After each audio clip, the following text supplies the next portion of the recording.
I guess we are live on YouTube. Datta, give me a quick check.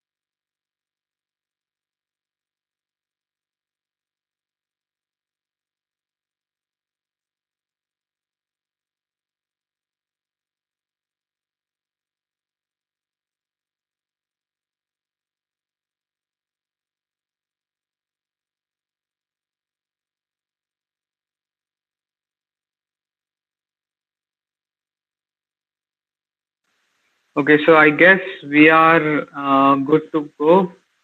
Hello everyone, myself Parth Pandya and I'm co-founder of ZetaGravit. Today we have privilege to host Gaurav Seth sir, who is co-founder of Piersight Space on 6th edition of XSpace presented by ZetaGravit. He is an ex-ISRO scientist and alumnus of IIST. He has extensive experience in satellite technology and space research. His work focuses on innovative applications of SAR satellites and has worked in missions like Venus mission and NISAR when he was there at ISRO. So let's welcome Gaurav sir with big round of applause virtually. So hello Gaurav sir, how are you? Hi, thank you for having me and for the kind introduction. And please, you can call me Gaurav. No, sir. Sir, thank you, sir. Like you got to work at ISRO, that too on important mission like NISAR and Venus mission. Like, why did you left it, and how did you started PSI? Okay. Yeah, I was grateful to start my career at ISRO, spend almost a decade there. But I think around 2021, when the private space reforms came out, and private individuals could start, own, and launch satellites. So that was a big moment. For me, I saw a good opportunity there. That having been there, knowing how it all works, I'm the best fit to go ahead and start this. That's how the idea of Piersight came about. And then I met. I'd known my co-founder for about 5 years. Vineet, he was with National Instruments, and we used to collaborate a lot while I was at SAC. And a casual discussion with Vineet then slowly led to Piersight. So we sort of ideated about the idea for about 6 months to a year, and then started Piersight. Hi, Bhaiya, Radha Krishna here. I hope you're Hi, able to Radha. hear me. Yes, how are you? Very, I am good, Bhaiya. Very happy to have an opportunity to talk to you again, and absolutely, Same. fantastic. Um Thing that you were speaking about, that there's this opportunity and you wanted to try to capture that market. I will always wanted to ask you, what was the story behind you and Vineet Bhaiya meeting, and how did that happen? How did the collaboration happen at SAC, and how did that turn into PSIT? If you can throw some light. Sure. So the idea behind Piersight is to develop a distributed satellite constellation for constant ocean monitoring, right? At SAC, we were also working on a similar idea, but with a single large monolithic satellite which covers a very wide swath. To me, it made more sense rather than having a single satellite work using a distributed system, right? Because there are several advantages. You get better temporal resolution. Also, in terms of failures, there is a graceful degradation, right? It's not that one satellite conks off and you stop receiving that data. So, but the challenge there is that making a large distributed satellite constellation of SAR satellites. SAR satellites are known to be really big, bulky, power hungry, and also data rate hungry. But when you go for a specific application, you can tweak around SAR system design in a way such that it is optimally made for that application while being miniaturized. So that's the idea I had. and I started by writing a research paper on it. It was in an international conference being held at SAC Ahmedabad. So that's when first I gave the idea on a pen paper, and interestingly, that paper won a Best Paper award. So that sort of encouraged me that there is sense in what I'm talking, because nobody was doing things that way. People generally make a single satellite for multi applications. Like we were also making NISAR. So that was the thing. And after that paper won the Best Paper award, I got more encouraged and wanted to prototype that design on a hardware. So Vineet was at National Instruments, and National Instruments, incidentally, that time came out with a software-defined radar. And I went to Vineet and I was like, can we do this project of implementing this very quickly on a software-defined radar? Because usually a new SAR technique, when you make it, you need to make either a design verification model or an airborne version of that sensor in order to prove it. And usually takes about 12 to 16 months to do that. But on a software defined radar, that concept we could implement within 4 to 6 weeks, if I remember correctly. So, after that was the aha moment that, between the two of us, we could conceptualize an idea, bring it to a prototype, and that too in 4 to 6 weeks with zero resources. And that thing eventually led to Piersight. Very interesting, Bhaiya. And in this journey, did you ever feel that having a co-founder is important while starting? Probably like, also on the tech side, management side, and also as a support system. What do you think right now, and what did you think before? I mean, always I think for someone like me, a co-founder is really required, because I am the one who has a lot of ideas, but you need someone to counter it, someone to help you execute. And for specifically space kind of businesses which are very tech stack heavy, I would highly recommend starting with a co-founder, because there are so many things you're fighting, and also that you will have downtimes, or you may need to get off work for a while. You need someone to hold the fort when you're out there. So it would not be wrong if I say it's stupid to not start without a co-founder. Yeah, makes sense. And also, when you were speaking about ISRO and we were like kind of making a monolithic satellite, even at ISRO, I was like observing whenever we make satellites, it's a very huge, often it's a huge satellite and caters to large swath and lots of data coming around. But this philosophy of having a constellation and going after, let's say, a market through a service with our own constellation, iske piche there's again a lot of complexity involved in handling the satellite constellation and mission and all that. On this angle, how did you get the confidence that we can do this constellation? If you can throw some light on that. Just give me a second.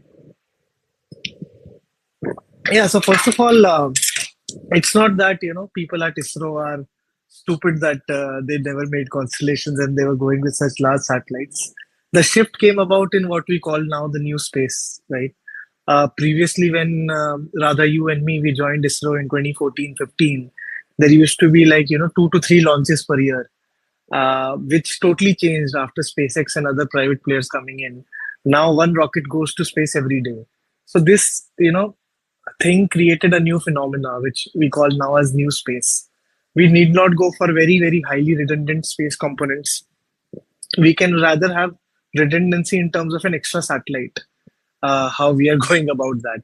And specifically seeing examples of other constellations like Planet Labs or ISI, that gave us a lot of confidence that it's not just us. Everyone is seeing a lot of merit in that. Yeah. That's like really impressive. So like PSIT is funded and supported by Techstars. So how did you manage to get funding from Techstars, and how did it help PSIT other than that financial part? Yeah, so Techstars is the world's largest space accelerator program. And This was an interesting story. So we'd applied for Y Combinator, which is another very large accelerator, but we did not get through the interview. It was a very quick one. And post that, there was a company which is a Techstars alumni, and they work on detecting ships on SAR data. So I had a meeting with them, explained them our idea behind Piersight, and the guy was really impressed. He was like, "If you can make this, nothing like it." And then I went to, "If you really like the idea, can you please recommend us to Techstars?" And he made that recommendation. And incidentally, that time I was in the US to attend my sister's graduation. And when I went to LA, I pinged Techstars people that please meet me. And on my last day, I had a flight to India at 11 a.m. And the guy who scouts for startups at Techstars met me at 8 a.m. on Santa Monica in LA, outside his gym, and I was with two large suitcases. And the guy comes out. His name is Sherman Williams, and we had a nice pitch session while me pushing two large suitcases across the lanes of Santa Monica. And he really liked the idea. And towards the end of it, he told me he was an ex-naval officer, and I didn't have all of that context. And that led to, he encouraged us to apply, and then we got through the program and got selected eventually. So that was the story behind the selection. How it helped, particularly, so I had, I just left ISRO and started with the Techstars Accelerator. So generally, when you leave a job, that too, job at ISRO, and my last day of ISRO was the day we landed on Moon. So that was the worst day to leave that organization. I still remember the chills we felt when we had landed. So yeah, I just left ISRO and started in LA with the Techstars program. So that was a huge, huge shift for me personally. But that program really helped in terms of the best practices to run a company. How do you work with ESOPs? How do you work with small nitty-gritties around the startup, which is not the tech part? And other than that, most important thing was that there were 13 other companies along with us who were at the same juncture. So you be with each other for the next 13 weeks, and you learn a lot specifically, because normally when you start up, it's really overwhelming. There's all the legal stuff happening. There's administrative stuff happening. You need to, constantly meet people, meet customers, hire, fundraise. Too many things happen at the same time. So it's better when you start along with different people who are in, similar shoes. And so that's how the cohort really, really helped. And other than that, the program ran in partnership with NASA, JPL, and US Space Force. So it was a great platform for us to, connect to several NASA folks as well as people at the Space Force, which has led to a lot of early success for Piersight. For example, the first satellite, which, by the way, we've just finished building, it's called Varuna. We received a lot of mentorship from few JPL scientists in terms of the deployment mechanism, which we are, having on this payload. And other than that, we have received, two contracts, one with the US Coast Guard and one with the NGA in the US, both around oil spill detection and illegal fishing, very much the areas we are focusing on. And that too happened because of, the connections which came through that program. So it sort of, accelerates a journey. Normally, what you would achieve in 2 to 3 years, you do that in the first 3 months. So I highly recommend everyone, at least first-time founders, to go through an accelerator. Oh, interesting, Bhaiya. This is when you were also speaking about, you were sharing this idea with an already existing Techstar alumni, and he got impressed. Let's talk about that more. What was the idea back then? What was your intuition like, and gut feeling like, and how has it transitioned a bit right now? And what is the main vision behind Piersight? Surprisingly not. I mean, I may sound a bit pompous, but the idea has remained exactly the same. The idea was that 70% of the Earth is ocean. Right now, we are trying to, see what's in the moon, Venus, etc. But we don't know what's happening in the oceans itself. And the best way to do that is using a satellite constellation. Right now, people send drones, boats, helicopters, ships to survey oceans, but that's not optimal at all. A satellite moving at 8 kilometers per second and which can see a wide swath of tens of kilometers is the most optimum way to do that. Specifically, when the satellite can also image through the clouds and image at night. So, for example, any optical satellite, when it images the Earth, 7 out of 10 times it sees clouds, and remaining 50% of times it's night, right? So, SAR any day is a champion candidate to monitor the oceans. The challenge, however, is that SAR, being an active sensor, operates for a very short duration. So, small SAR missions usually take 1 to 2 images per orbit. And that's what we had to change by making an application specific SAR, which can operate for a long duration, cover the entire ocean at a near real time. So that is the vision of the Piersight since beginning. We haven't changed on that. We are still developing on it, both from the hardware as well as solution side. While we are developing these specialized sensors, there's a separate part of the team working on solutions like illegal fishing, oil spill detection, exclusive economic zone monitoring, etc., etc. And the major application out of it is, I mean, immense. It has application in terms of the insurance industry, hedge funds, exclusive economic zone monitoring, then undersea assets like there's undersea internet pipeline. If a bad actor just goes and disrupts it, the world can stop. And we need some way to monitor these. And we believe Piersight satellites would be the most optimum way. We want to bring all form of these surveillance to a control room so that the existing methods, ships, boats, are only used to catch people rather than for surveillance. That's amazing. Like, I'm very much fascinated by this SAR technology due to its ability to see through the clouds. So, like, what different is PSI doing in the domain of SAR satellite, and what it means for world, especially for India? So, as I said, SAR satellites are active satellites, which means that they transmit their own light, because of which either the battery runs out, the satellite heats up, and a small SAR satellite particularly is not able to do a wide area search and surveillance.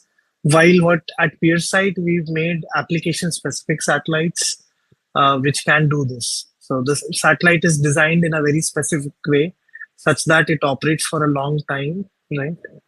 And we are developing most of the tech here in India at this moment. So another goal here is that when even I had thoughts of leaving ISRO, I saw that outside ISRO there are very few job options, core engineering job options in India. And if you have to go to US, again it's a problem because of ITAR and other restrictions. You can only work in these spaces if you're a US citizen. So that was another motivation factor for Piersight, and that's what we are also doing here right now. We are providing this platform to a lot of great individuals to come join us and work on this very cool technology.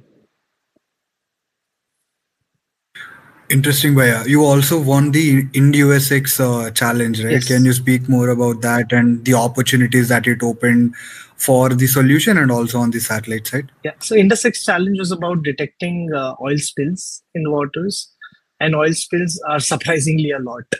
And we won this challenge both from India as well as US to detect oil spills, as well as we are using SAR satellites for that mainly, but the algorithm also fuses data from various other sensors such as ground-based radar and also hyperspectral sensors in order to fully meet that application. Yeah. That's like really amazing. So, like, I heard that you are launching your payload on POEM. So, tell us about your upcoming mission, which is on POEM, and what technologies are you going to demonstrate with that mission?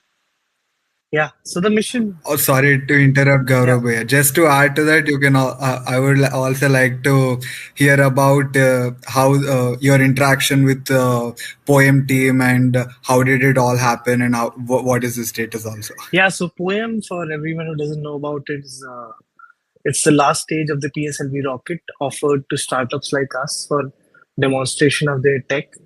So our Poem mission is called Varuna. It would be launched on PSLV C60. Right now, I think the timeline is around end of the year. And interestingly, we just finished with that development. Today, the satellite is inside the chamber getting baked at space temperatures as we speak right now.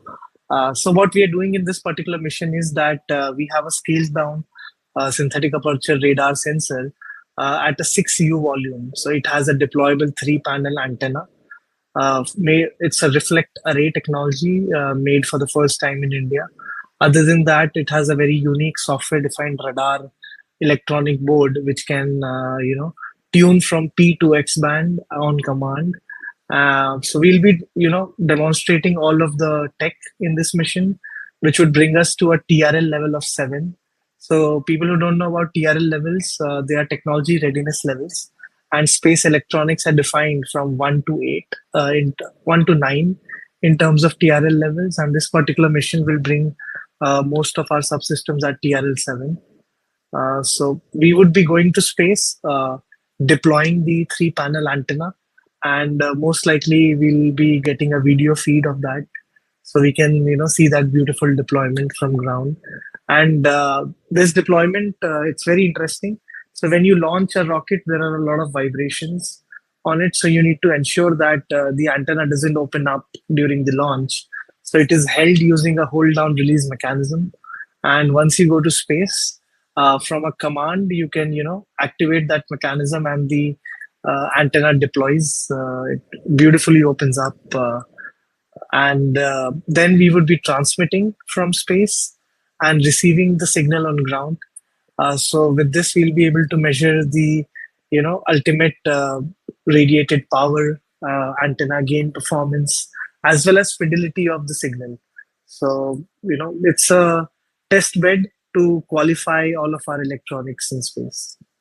And talking about our interactions with the Poem team, so we applied in this through announcement of opportunity, which came through ISRO, and post that there were several very stringent reviews, and which were really helpful. I mean, because not everyone in our team had experience of working on space technology. There were several people doing it for the first time, so these intense reviews helped the team a lot in terms of qualifying the electronics for space.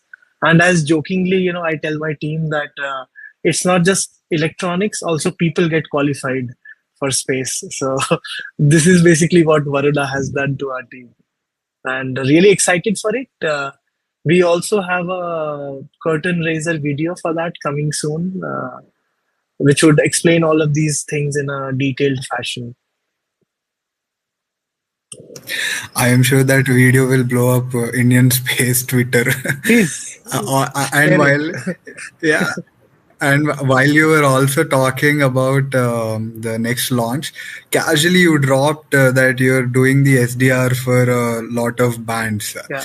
Do we have the technology developed in India already in some form or the other, or this is the first time that you're doing it? Yeah, to best of my knowledge, this is the first time we are doing it. And all of this was, developed in-house by our team in a remarkable time of 6 months. I mean, we started fully around December after we were back from the Techstars program, and we are at July right now, and we have the satellite integrated. So I think this was super quick, real hard work by Team Piersight, and really proud of the team which has developed out here. And all credit to those guys. Really interesting, and this is an example of engineering that has started and developed and coming up in India, and it's a very unique thing too. I think that this will eventually also have a lot of applications on the defense side of things. To add to this, I just wanted to ask a question. So this SDR that we're talking about is for the SAR payload, or it's for the transmission? So it's a very interesting thing. It can work for the SAR payload. It can work for the AIS payload. It can also work as a radio for the satellites. A single board. Nice. Nice. I have not heard of such a satellite till now, so this is going to be very interesting. And also, I think this is like a global technology that you're having in your kitty right now. Yeah, I mean, very confidently say that it is something state of the art. To best of my knowledge, as I said, I've not seen this technology right now in India, but maybe someone, if I don't know, I don't want people to catch me. But yeah, to the best of my knowledge, it's not been developed. I'm super proud of having developed it. Right now, it's going through thermo vacuum chamber testing, as I said. So where we simulate the space conditions, create a vacuum, and cycle it across temperatures. So fingers crossed. Most likely, we will go through that. And once it is done, I think it would be a major feather in our hat.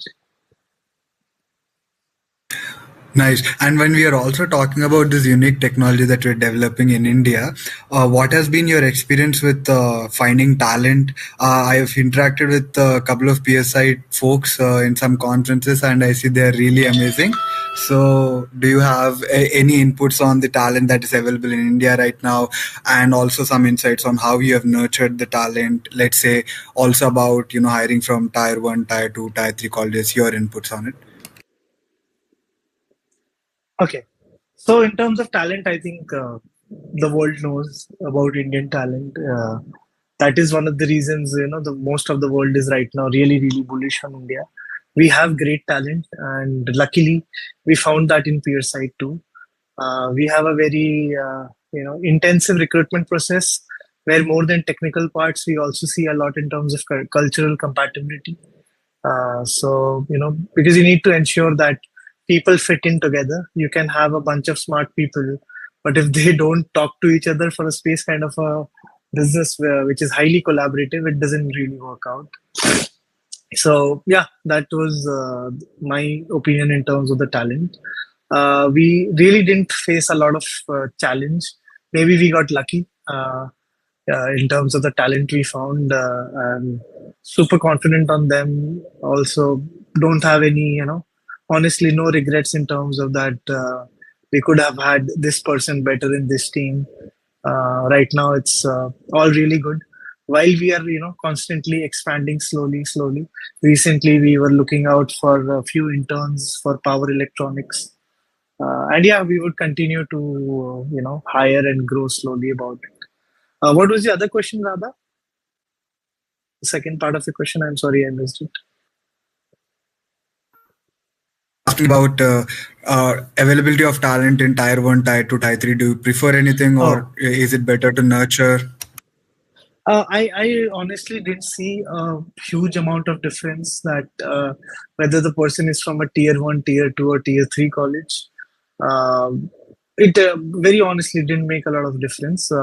What is much more needed rather than being from any tier colleges, it is intent. You need very, very solid intent for space electronics, because it is tough, and it really tests your resilience, because every small little thing in terms of processes is very very specific for space sciences. So one needs to be really aware, and as I said, needs to have a very strong intent in order to deliver, which you know I we have people from IITs, we have people from BITS, we have people from local colleges, but to be honest, I haven't really seen a difference that if somebody comes with a brand, they come with a larger intellectual value or a more intent, let's say. Yeah. That's amazing. So now you have work on NISAR. So tell us about exactly work did you did on NISAR? My work wasn't too deep in terms of NISAR.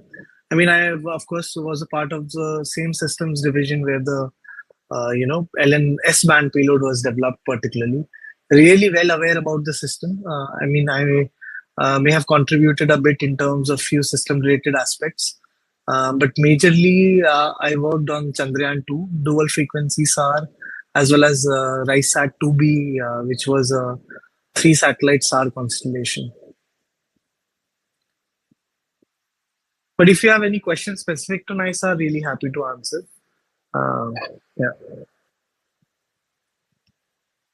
But I would love to hear about phased array antenna and also its utility in SAR ecosystem as a whole. Yeah. So SARs basically they how they work is they radiate energy along a very narrow specific beam, and this energy goes to the ground, scatters back from multiple objects, and is received back by the radar. So post that, in order to enhance the resolution, SARs utilize a lot of signal processing, which is very interesting. It's basically combination of a normal radar plus signal processing to enhance the resolution. We use every little part in the signal processing chain, like the bandwidth of the signal, the Doppler, which comes on the signal as a part because the sensor is moving. So now phased array radars are when you need a wider swath or you need a very high resolution. So to get a wider swath, you need to have multiple beams which switch very quickly. When I say very quickly, it is sub-seconds rather in microseconds. The beam needs to switch from one part to another, and you can't achieve that kind of a steering by mechanical means. So what phased array radars do is that they electronically switch this beam to different directions, and hence are able to achieve a wider swath. So for example, when a Starlink satellite goes over the top and you have a single ground antenna of Starlink, so that particular pizza dish size thing is basically a phased array radar, because it needs to track multiple Starlink satellites as they pass one behind the other. So you can't mechanically switch to so many satellites which are moving at 8 kilometers per second above your head, like shoo shoo. Actually, how it works out is that electronically the phased array knows the location of the satellites, and based on that it generates phase shifts behind each single element such that the beam can electronically switch.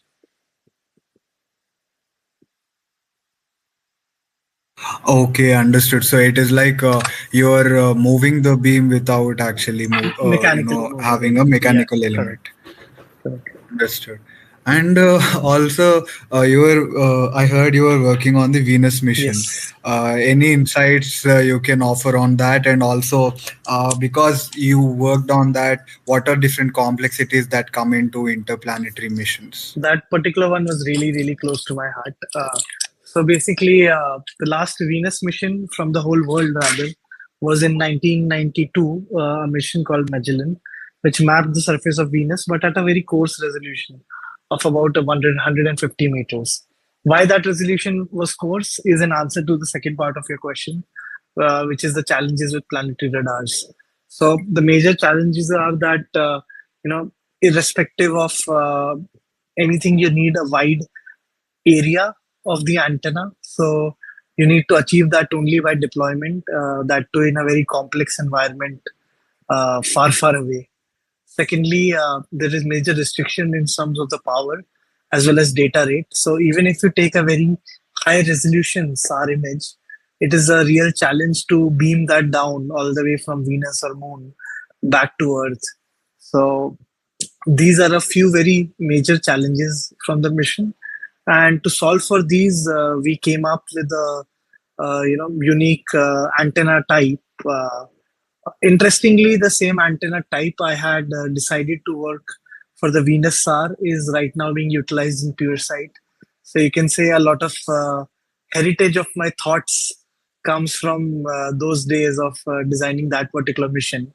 And also, in terms of solving the data rate challenge, a way to do that is by processing the image right there, because when you process it on board, you can reject a lot of extra data and bring down really only that image size. And that is something, again, we plan to do at Piersight, and in order to help us to get near real time ocean observations. So yeah. Yeah, and when you were speaking about this, when you were speaking about the complexities of the radars, I got a question which I will take back to the PSI antennas. You were telling that there is an SDR that can operate on a multiple bands. So actually, will this not also by default be kind of a electronics intelligence satellite also? No, so I mean, apart from the SDR, there are several different components in terms of the low noise amplifier, the high power amplifier, the antennas, which may not be such wideband. So yes, of course, there is a possibility of using the same tech by having both signal intelligence and SAR on the same satellite. But apart from the SDR, there are also a lot of front chain elements which need to be tuned. Just to clarify, so what I mean to say is that in a radar, there's a backend chain where you have this what I'm calling a SDR, software defined radar. In front of that, you have amplifiers and filters and antennas, so which all need not be tunable to all multiple frequencies. But there are ways in terms of which you can switch to different antennas and uh, take signal, but the backend can remain same. Yeah. Understood, Bhaiya. So, like, you have experience of working on all this space tech for over a decade now. So, like, what do you think? What is future of Indian space sector according to you? And like, what all things might happen in next 5 to 10 years in Indian space? So while space is a very glamorized sector, we also need to look at that it's a highly capital intensive one, right? So it's those constellations sound really fascinating. It's also a challenge to maintain them and maintain the economics around it. Uh, that's where building in India comes. I feel building in India has a significant advantage for constellation operators, because the cost per satellite or the unit economics which you can achieve while building here is very difficult to replicate in the western parts. So I feel that will this form of a very formidable moat will continue to play a significant role in the upcoming decade. Yeah. What was the other part of the question? Like, what all things can might happen in next 5 to 10 years? Okay. These are just my predictions. I feel in Earth observation, India will definitely see a few unicorns coming up. Other than that, the small rocket industry. So right now, when we think about rockets, we by default think about SpaceX because of the immensely popular rideshare and transporter missions. However, we fail to realize that when we want to put a constellation, we want to put satellites in very specific niche orbits, and that is the reason why small satellites and Falcon 9s will continue to exist in the future. And I feel the small satellite market will significantly be taken over by Indian players, where you need a dedicated rocket to launch, let's say, 6 of Piersight satellites into one orbit. That would be done much better using a dedicated launcher rather than a rideshare mission. Very interesting, Vaya. Now I want to ask one question that always runs in my mind. ISRO is actually, kind of privatizing these rockets. SSLV, PSLV, GSLV, Mark III also came. What do you think about that? I think it's a very good move. I think ISRO as an organization wants to stop proliferation and work on new tech. And I think that's how the way would be forward, that private organizations take the baton of proliferation when you want to produce in numbers, while ISRO continues in new tech like reusable launch vehicles, landing on the moon. This kind of a tech, it's very difficult to develop as a private organization, because you have limited money for R&D. But private organizations can really optimize processes for proliferation.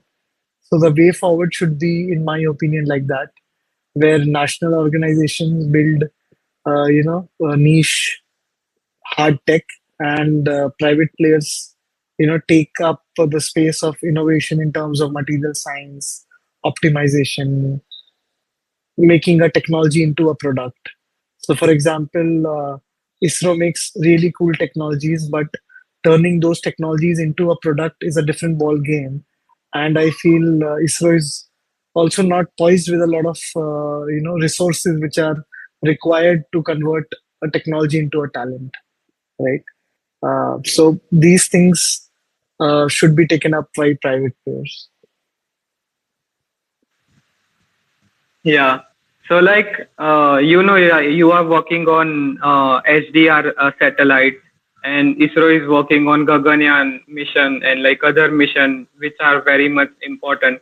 So do you think there's enough PR in space sector, and how important is it for like space domain? PR, okay. Yeah, PR is, at Piersight, when we think about PR, I mean, first of all, we never pay for PR, not so far. Uh, and PR majorly for us is in terms of, getting good talent, spreading the word out, hiring. Uh, and I think it should remain to that. And these are all my personal opinions. One should not push too much and too soon for it, and let it organically develop, is what I would like to say. Okay, Bhaiya. Now, one view I have is like across the world. I think most of us agree that today defense sector is what is driving the technology for space, and that has been It's evident not from the private defense, companies it's that came governments. Yeah, sorry to cut you there. I mean, I would government. like to say it's not defense, it's basically governments rather than defense. The only. Yeah, please go on.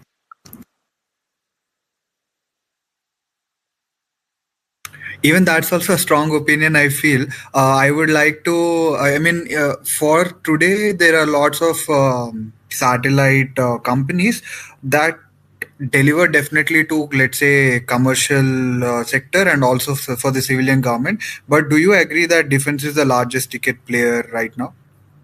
I would agree that national governments and national organizations are the largest players, not only defense. Because the reason behind it is that this technology in total is like a food chain.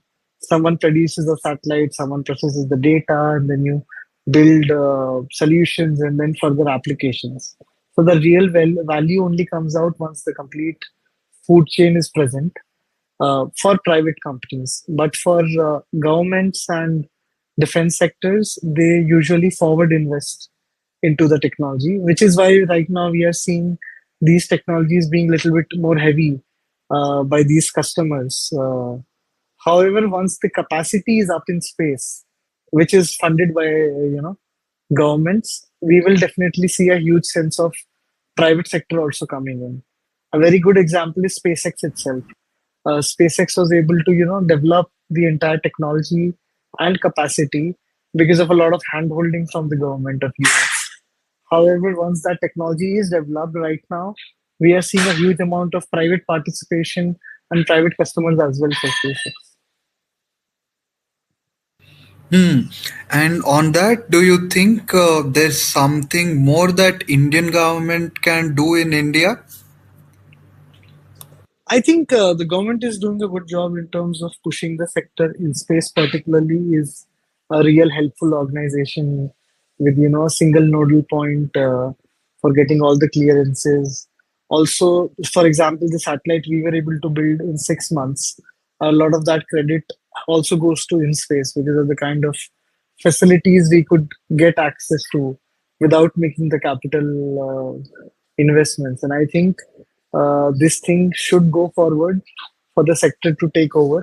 And one more thing which can be done is that government can actually, bring out its own internal demand and let that be fulfilled by a PPP model of manufacturing of satellites with a public-private partnership, where companies like Piersight and also national organizations join hands together in terms of completing or fulfilling all of the governmental needs.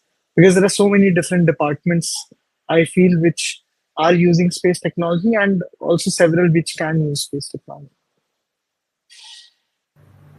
Yeah, as we speak, I think there's a news release out from InSpace about the public-private partnership Oh, is model it? of, partly funding a Okay. satellite. Yeah, yeah. I just read 1 hour back. Okay. So I think government is on track, and I agree with you. One general opinion I had till recently was AI is eating up a lot of different markets, but not especially the downstream of space.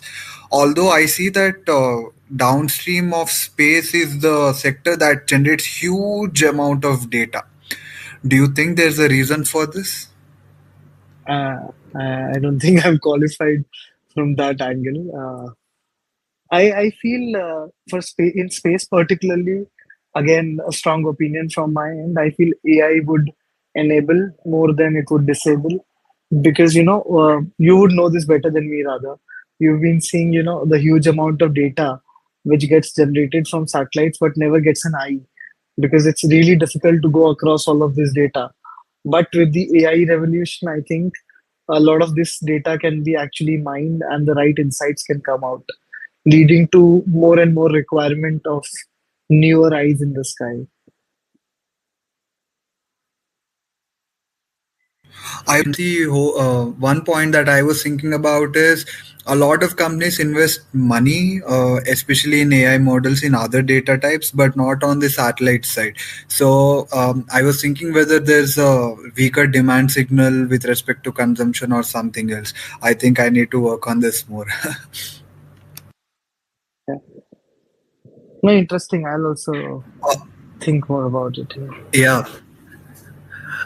Also, I was hearing, and I don't know if it is true, you got into SAC because of recommendation of Abdul Kalam. I don't know if it is true or not, but can you tell if this is true? No, there was a recommendation from Abdul Kalam. So the story was that I had joined after IIST. I joined VSSC, which is Vikram Sarabhai Space Center, and I was really fond of planetary missions. Even as my final year project, I was working at SAC on methane sensor for Mars, which was one of the payloads on India's first Mars mission. So I was really fascinated by planetary sciences. And when I joined VSSC, my desire was to work at a place within VSSC which works on planetary sciences. But of course, they cannot cater to the desires of all the hundreds of people who joined that organization. So I was really dejected, and I wrote an email to Dr. Abdul Kalam stating that how frustrated I am and what should I do, requesting him to guide me. So he was very kind to reply on that email. He said that right now continue to do what is being provided to you, and soon you will be able to get what you want to work on. And a few months down the lane, ISRO transferred me to SAC, not by his recommendation. Uh, it was just that he was really kind to reply to a 21-year-old teenager. At least mentally was a teenager, and yeah, that helped me in terms of staying on ground. And later was lucky to be transferred to SAC Ahmedabad, and once I came here, the destiny was such that the first project I got was Chandrayaan 2, followed by Venus, and also Mars Mission 2. I was working for another SAR payload there. So yeah. he never recommended me to sack. He was just he encouraged me to be resilient and patient. Interesting, but I think we being at IIST is like one of the good things I felt, because he being a chancellor, I was also able to get Yeah, inspired from him, from his speech in our D4 seminar hall. That was like the best time of my life. yeah, he was a great guy. I really very vividly remember every instant of meeting him. Yeah, Parth, do we have any list questions for Gaurav? Yeah. Like, how do you came to know about IIST while being in Ahmedabad? Like, I'm from Gujarat, but seems like space sector is not that much famous in Gujarat, like back then. Oh, my mother works at ISRO as well. So that was one way. And also that particular year, ISRO IIST started with a dedicated exam for it called ISAT. I think the exam only lasted for 2 to 3 years and then got merged again with JE. So these were the two reasons how I found about IIST. And like, how relevant was education in IIST with respect to industry? Did it help you during your time at ISRO? I mean, it. Yeah, a lot, Uh, a lot. I mean, till date, actually, one of the major strengths I have is of being an IST, and I feel because of the very strong alumni network within ISRO, and because when you're building a space system, you know, a lot of times you get stuck with, okay, what process do I use here? Which is the right vendor to contact for this? And most of the times we have one or the other IST at that particular location working on that process or that technology and is usually able to assist. So, and apart from that, even that, education. So I studied engineering physics, which I would say is a great course for anyone and really helped me as a systems engineer, because my role as a systems engineer for the past 10 years was to look at applications and then define specifications of electronics. So, I had to be that bridge between what user needs in terms of his language to what electronics or any designer needs to develop in terms of their language. So a lot of that was possible because of that curriculum back in IST, which was a mixture of astronomy, signal processing, physics, mechanics. Yeah, would highly recommend it. Yeah. okay, so now let's take some questions from audience. Sasikant says, sir, regarding bathymetry parameters from the below table states that VV dynamics not applied to perform Doppler velocity logs using dead ring-conning mechanism. But it is not fitting the test bed conditions in autonomous underwater vehicle. I'm sorry, Shashikant. I don't know the answer to this. Uh, yeah. There's one more question which says, any new instrument can we use instead of Doppler velocity logs to track the speed velocity of autonomous underwater vehicles in ocean? Again, I'm sorry. I'm not an expert on that tech. I understand imaging radars more and not. One question I had was like, because anyways he was talking about underwater. You spoke about underwater communication cables, Hmm. continental cables. How does SAR give information about that? Yeah. So basically, anyone who tries to harm them will usually do that using a boat or a ship, right, close to that. So what SAR can do is it can, uh, geofence the regions around those underground internet cables and actually, give an alert the moment a bad actor is close to those locations, or because we have a constellation which is surveying these waters near real time 24/7. So we have a lot of history of all of the ships and their behaviors, and we can raise the flag when any of these bad actors enters the geofence region. But SAR cannot look below water, unfortunately, because of the very high dielectric constant of water. The moment any electromagnetic waves hit it, it just reflects it back. Also, like since I'm also electronics and communication engineering student, so and a space nerd, of course. So, what are your suggestions to the students like me who would give for working on space sector? What should they do during their university time and after that? The end of the day, I don't feel space education is any different than other education. Like, most of the skills we use is the normal ones which are taught, like mechanical engineering, electrical, electronics. So just be very good at that. Be very good at your subject. Space is just a different environment that you need to know certain facts that one particular type of capacitors, for example, don't work in space compared to ground, and some devices uh, have varied functionalities when they work in space. These facts you learn with experience as you are in the sector, but right now it's best to just concentrate on your normal engineering education, and nothing more than that, to be honest. And like, sir, how can we work on these projects beyond the universities? Like, let's say someone wants to create a CubeSat during their university. Okay. So, like, what can they do? I think there's a CanSat program. This time in space also did it, but globally it's a very popular one. We have someone working with us right now who was on a CanSat team, and I feel that is a very interesting program of learning the dynamics and components of a satellite at a very low cost and ease of very easily accessible ways. So I think CanSat is a good platform.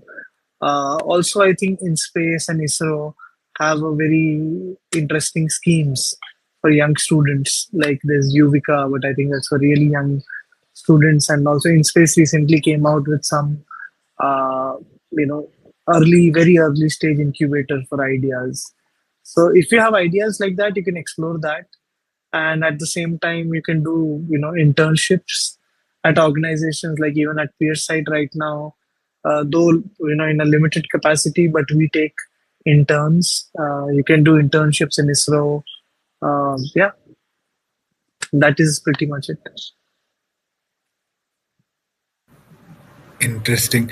I have one question, Yeah.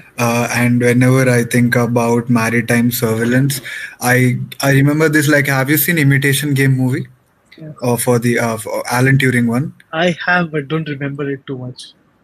Yeah, there's a scene where they crack Enigma, Yeah. and because they crack it, all the messages they are able to decode and can put a clear map of all different German U-boats and Japanese boats, etc. So they are the persons in the room who have all the knowledge of the ships around the world. Yeah. I think with the technology that you're building, I think your control room will transform to that. Thanks. What do you say? Yeah. Thank you for letting me know that. I'll go through it. Yeah, and that being in India is one of the most important things that can happen probably in the coming future, because maritime is becoming more relevant, especially as a sector for India, I think. Yeah, I agree. Thank you. Thank you, Radha, for those kind words. And, So, thank you guys any for hosting. questions from audience side? Like, if you have any questions, please write it in comment box, or you can also send us a request to speak. We will unmute you.